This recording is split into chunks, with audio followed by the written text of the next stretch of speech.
우리 함께 사도신경으로 신앙 고백 드리겠습니다. 나는 전능하신 아버지 하나님 천지의 창조주를 믿습니다. 나는 그의 유일하신 아들 우리 주 예수 그리스도를 믿습니다. 그는 성령으로 잉태되어 동정녀 마리아에게서 나시고 본디오 빌라도에게 고난을 받아 십자가에 못 박혀 죽으시고 장사된 지 사흘 만에 죽은 자 가운데서 다시 살아나셨으며 하늘에 오르시어 전능하신 아버지 하나님 우편에 앉아 계시다가 거기로부터 살아있는 자와 죽은 자를 심판하러 오십니다. 나는 성령을 믿으며 거룩한 공교회와 성도의 교제와 죄를 용서받는 것과 몸의 부활과 영생을 믿습니다. 아멘. 오늘 우리 함께 부를 찬송은 찬송가 292장 주 없이 살 수 없네. 찬송가 292장을 함께 부르겠습니다.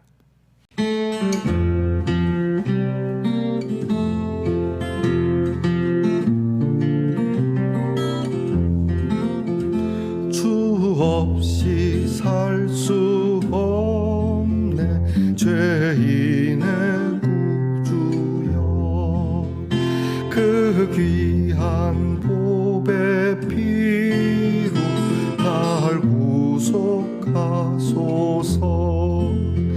구주의 사랑으로 흘리신 보혈이 내 소망 나의 위로 내 영광 됩니다. 주 없이 살 수 없네 나 혼자 못 서리 힘없고 부족하며 지혜도 없도다. 내 주는 나의 생명 또 나의 힘이라 주님을 의지하여 지혜를 얻으리. 주 없이 살 수 없네 내 주는 아신다. 내 영의 깊은 간구 마음의 소원을 주밖에 나의 마음 위하라 주리요. 내 마음을 위로하사 평온케 하시네. 주 없이 살 수 없네 세월이 흐르고 이 깊은 고독 속에 내 생명 끝나도 사나운 풍랑일 때 날 지켜주시니 내 곁에 계신 주님 늘 힘이 됩니다.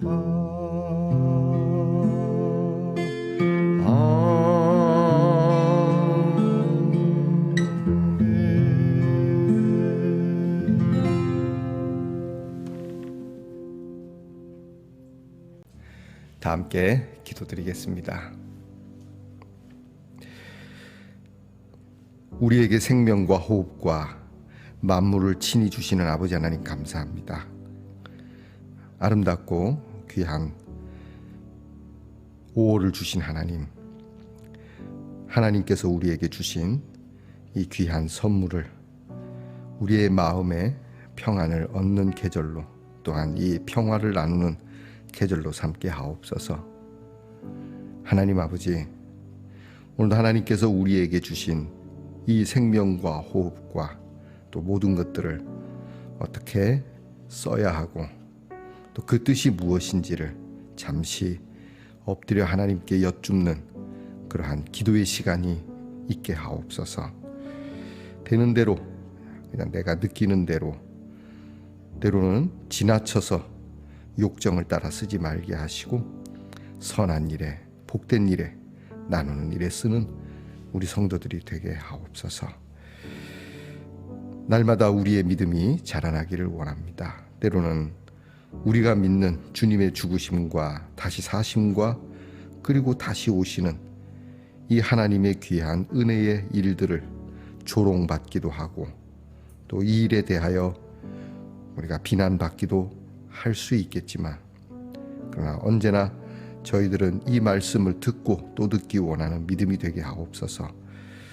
부활의 소망을 품고 참 힘든 세상, 정말 버거운 세상이지만 주님과 함께 또 우리 주님이 우리에게 힘을 주시라고 믿고 주님 능력으로 일어서는 귀한 날 되게 하옵소서.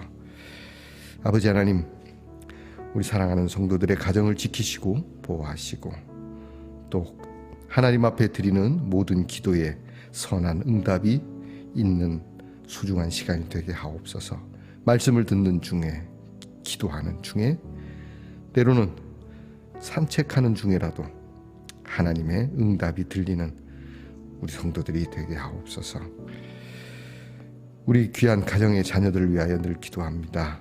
하나님, 공부하는 자녀들에게 지혜와 총명을 주시고 군무로 수고하는 자녀들에게 건강과 그리고 불의의 사고가 없게 하시고 직장에 수고하는 자녀들, 또 직장을 구하기 위하여 애쓰는 자녀들에게 적절한 노동과 그리고 그들의 달란트를 발휘하여 함께 좋은 경제의 일들을 나눌 수 있는, 수고한 대로 먹고 마실 수 있는 축복이 있게 하옵소서. 멀리 해외와 객지에 떨어져 있어 우리의 눈을 벗어난 자녀들이 있지만 하나님의 눈 안에 우리의 자녀들이 있으니 하나님이 돌보시고 입히고 먹이시옵소서. 하나님, 우리 말씀의 동산의 교회가 돕는 예루살렘과 피지의 선교지를 위하여 기도합니다. 하나님께서 도와주시고 선교지에서 수고하고 애쓰는 선교사님들에게 능력을 주시고 권태롭지 않게 하시고 날마다 하나님이 주시는 성령의 충만한 구원의 역사를 보며 함께 하나님께 영광 올려드릴 수 있게 하옵소서. 오늘도 말씀을 열어 이 귀한 말씀을 읽고 듣습니다. 마음에 새기고 살게 하옵소서. 예수님 이름으로 기도하옵나이다. 아멘. 오늘 저와 함께 나눌 말씀은 이사야 30장 1절로부터 7절 말씀이 되겠습니다. 이사야 30장 1절부터 7절 말씀을 저와 함께 같이 한 목소리로 말씀을 봉독하겠습니다. 여호와께서 이르시되 패역한 자식들은 화 있을진저 그들이 개교를 베푸나 나로 말미암지 아니하며 맹약을 맺으나 나의 영으로 말미암지 아니하고 죄의 죄를 더하도다. 그들이 바로의 세력 안에서 스스로 강하려 하며 애굽의 그늘에 피하려 하여 애굽으로 내려갔으되 나의 입에 묻지 아니하였도다. 그러므로 바로의 세력이 너희의 수치가 되며 애굽의 그늘에 피함이 너희의 수욕이 될 것이라. 그 고관들이 소 안에 있고 그 사신들이 하네스에 이르렀으나 그들이 다 자기를 유익하게 하지 못하는 민족으로 말미암아 수치를 당하리니 그 민족이 돕지도 못하며 유익하게도 못하고 수치가 되게 하며 수욕이 되게 할 뿐임이니라. 네겝 짐승들에 관한 경고라. 사신들이 그들의 재물을 어린 나귀 등에 싣고 그들의 보물을 낙타 안장에 얹고 암사자와 수사자와 독사와 및 날아다니는 불뱀이 나오는 위험하고 곤고한 땅을 지나 자기에게 무익한 민족에게로 갔으나 애굽의 도움은 헛되고 무익하니라. 그러므로 내가 애굽을 가만히 앉은 라합이라 일컬었느니라. 아멘. 말씀의 동산 성도 여러분, 지난밤 편안히 잘 주무셨습니까? 주님의 이름으로 문안드립니다. 5월 가정의 달이 이제 열렸습니다. 여러분, 요즘 가정이라는 말이 좀 무색하긴 하지만 그래도 주 안에 우리가 함께하는 모든 이들이 주님의 가정인 줄 믿습니다. 자, 여러분, 오늘은 어떻습니까? 네, 좋습니다. 이사야 58번째 시간입니다. 오늘 말씀에는 남유다에 관한 말씀인데요. 좋지 않은 말씀이죠. 풍전등화와 같은 이제 상황에 놓이게 된 그 아람하고 북이스라엘이 남침을 한 거죠. 내려와서 그렇게 남유다를 침공할 때에 아수르를 기대어서 아수르와 외교를 터서 이 일을 이제 막아 봅니다. 궁여지책이죠. 근데 이게 히스기야 때에 이 아수르가 전에는 외교 관계였지만 이 외교 관계를 깨고 남유다를 집어먹으려고 합니다. 이미 북이스라엘은 북쪽은 뭐 삼켜진 상태고요. 그리고 남쪽을 향하여 내려와서 예루살렘을 포위하고 점령하려고 하죠. 자, 이럴 때 히스기야가 남쪽에 있는 애굽과 이제 동맹을 오랫동안 이스라엘과 애굽은 이제 동맹이 오랫동안 계속됐으니까 애굽에게 파병을 이제 요청하게 됩니다. 좀 와서 도와달라.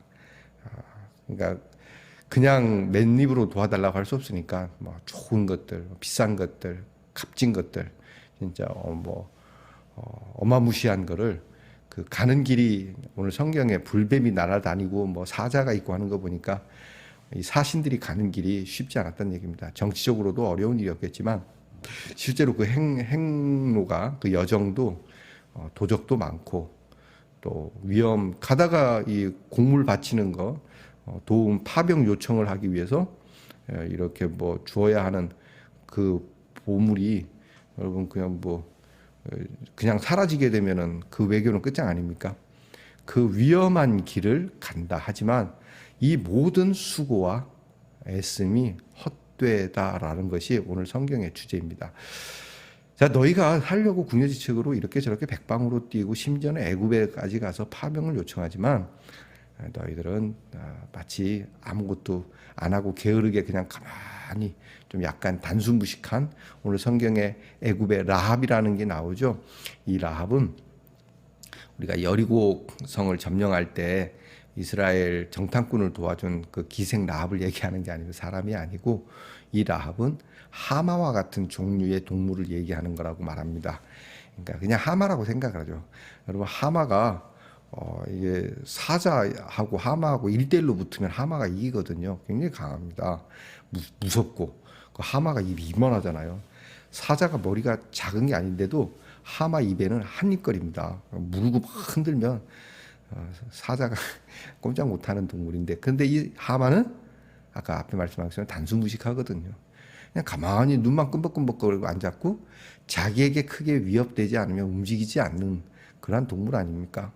뭐 좋게 얘기하면 온순한 것이지만 도움을 요청하는 입장에서 하마에게 도움을 요청한다는 건 참 어리석은 일이겠죠. 눈만 끔벅끔벅하고 그러고 있을 텐데 말입니다.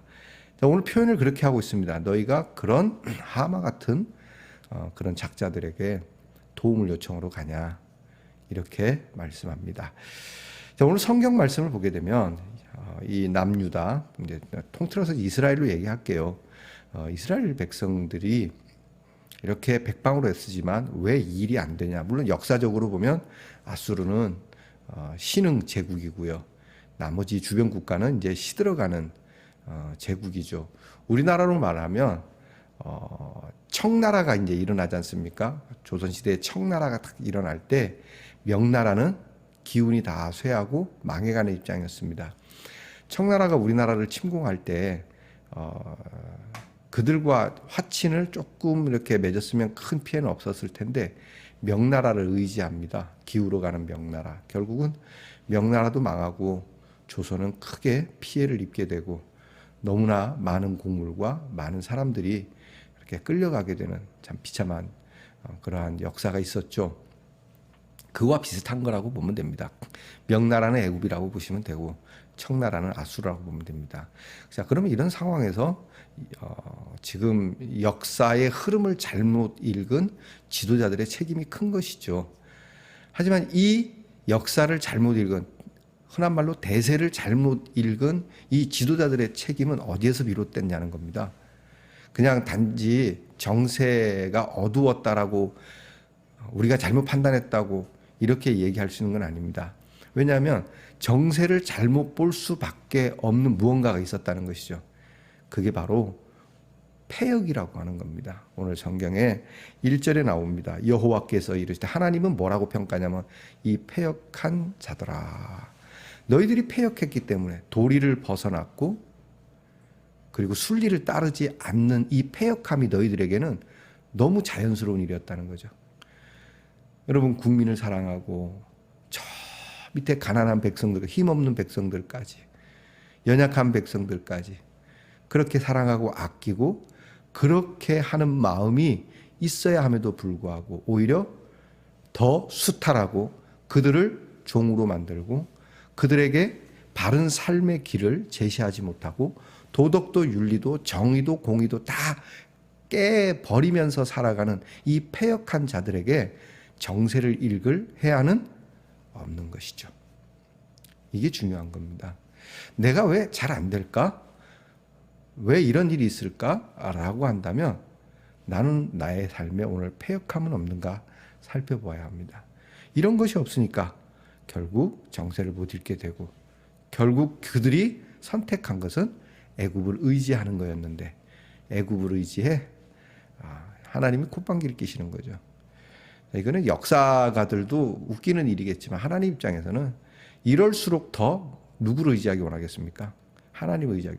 이거는 그냥 단지 하나님 우리가 믿습니다 도와줘 이런 게 아닙니다. 하나님의 길로 다시 들어가야 되는 겁니다. 이 상황에서 우리가 하던 패역의 일들을 다 버리고 우리가 하나님을 믿는다는 건 하나님께로 돌아간다는 건 하나님의 도를 받는다는 건데 우리가 잘못했던 이 모든 지도의 일들을 내려놓고 백성들에게 겸허히 정말 우리의 잘못을 인정하고 새롭게 쌓아나가야 하는 것이죠. 자, 우리가 얼마 전에 미국과의 외교를 다시 한번 든든히 하고 왔습니다. 잘한 일입니다. 저는 우리나라가 구소련과의 외교보다 미국과의 외교는 정말 잘한 거라고 봅니다. 왜냐하면 크리스천 네이션이니까요. 그러니까 하나님께서 우리나라를 사랑하셔서 이렇게 복음을 미국을 통해서 그래도 많이 받았지 않습니까? 물론 다른 나라를 통해서도 받기도 했지만요. 그런 입장에서 저는 정말 감사하게 생각합니다. 모든 역사는 하나님이 쥐고 있으니까요. 자, 그러면 오늘 우리가 미국과의 외교를 통해서 오늘 우리는 미국만을 의지할 게 아니고 이 일을 이루신 하나님 앞에 우리 민족이 이제 이 동맹의 관계에서 무엇을 해야 할까? 그럼 지금 미국이 굉장히 어렵거든요. 디폴트 위기가 있습니다. 이런 상황에 저는 몰랐습니다. 제가 대통령이 아니어서 탁 가가지고 우리가 어려울 때 미국이 도왔는데 지금 미국이 경제적으로 많이 어렵다는 걸 압니다. 여러분이 디폴트 위기라는 걸 압니다. 물론 자기들이 살아날 미국이 그냥 미국이겠습니까? 살아날 힘이 있겠지만 그래도 말이라도 대한민국이 이럴 때 한턱 쏘겠습니다. 딱 이렇게 말이라도 한마디 해보면 어떻을까 이런 생각을 해봅니다. 이 말씀 드리는 이유는 미국과의 좋은 관계, 미국뿐만이 아니라 여러 나라들과의 좋은 관계를 가져야 되겠지만 이 관계를 좋게 가지려 하는 만큼 하나님과의 관계는 어떤가? 하나님을 우리가 외교라고는 하지 않지만 우리가 외교라는 단어를 들어 얘기한다면 하나님과의 외교는 어떻게 하려고 하는가? 여러분, 세계 최대의 강국, 아니 전 우주를 통틀어 최대의 강자는 누구죠? 하나님이라고 우리는 부릅니다. 그럼 그 하나님과의 외교는 어떻게 하고 있는 겁니까? 우리는 날마다 아침에 엎드립니다. 좋은 외교죠. 하나님, 오늘도 하나님과의 외교를 잘하려고 합니다. 하나님이 내게 원하시는 게 뭡니까? 무슨 조공을 바치오리까? 하나님이 내게 주신 시간과 하나님이 내게 주신 건강과 물질과 그리고 하나님이 내게 주신 오늘의 삶과 이 모든 것들을 무엇을 받으시기 위한 겁니까? 기쁜 마음으로 조공을 하고 그렇다고 하나님이 우리 걸 쏙쏙 빼가시겠습니까? 하나님이 우리에게 강압적으로 폭력적으로 파쇼적으로 빼가시겠습니까? 그런 하나님 아니지 않습니까? 그럼에도 불구하고 모든 것을 주시고 모든 것을 아름답게 하시는 그 하나님 앞에 그 하나님 나라에 대한 외교가 영광이 되면 안 되지 않겠습니까? 이 영광을 좀 더 빠르게 우리가 당겨야 되겠습니다. 영광이 되게 말이죠. 자, 오늘 말씀 통해서 애굽과의 무리한 조공, 그 엄청난 비용을 들여서 그렇게 가서 외교를 뚫려고 하지만 이 모든 것이 다 허사가 되는, 여기에는 수곤하지만 절대 하나님 앞에는 그렇게 신실하게 엎드리지 않는, 결국 이 일로 이스라엘은 다 패망하고 마는 그러한 결과를 얻게 되는데요. 자, 이 말씀을 우리에게 왜 주시겠습니까? 여러분께서 답을 알고 계시라고 믿습니다. 기도하겠습니다. 하나님 아버지, 오늘 말씀 속에서 보다 진지하고 그리고 깊이 있게 깨닫는 저희들이 되기를 원합니다. 우리는 세상에 많은 것들을 의지합니다. 특별히 돈을 많이 의지합니다. 돈과의 외교는 절대적이라고 생각을 합니다. 그러나 주님, 오늘 이 말씀을 함께 듣는 우리 귀한 성도들은 돈과의 외교, 그 정성을 쏟는 만큼 하나님께 더 나아갈 수 있는 믿음이 되게 하옵소서. 이따가 없어지고 그렇게 허무하게 사라지는 것들에 우리의 마음, 우리의 의지를 두지 말게 하시고 오직 하나님이 피난처이시고 우리의 모든 것 되심을 믿고 하나님께 나아갈 때 하나님 모아나옵기는 하나님을 의지하며 나갔더니 하나님께서 이 놀라운 일을 이루셨다는 것을 저희들이 증명해낼 수 있도록 주의 도구로 쓰시옵소서. 결국 하나님, 우리의 삶의 모든 것을 한마디로 오늘 말씀을 중심으로 요점한다면 나의 모든 일의 우선순위는 오직 하나님께 둡니다 라고 하는 고백을 갖게 하옵소서. 예수님 이름으로 기도하옵나이다. 아멘. 하늘에 계신 우리 아버지, 아버지의 이름을 거룩하게 하시며 아버지의 나라가 오게 하시며 아버지의 뜻이 하늘에서와 같이 땅에서도 이루어지게 하소서. 오늘 우리에게 일용할 양식을 주시고 우리가 우리에게 잘못한 사람을 용서하여 준 것 같이 우리 죄를 용서하여 주시고 우리를 시험에 빠지지 않게 하시고 악에서 구하소서. 나라와 권능과 영광이 영원히 아버지의 것입니다. 아멘.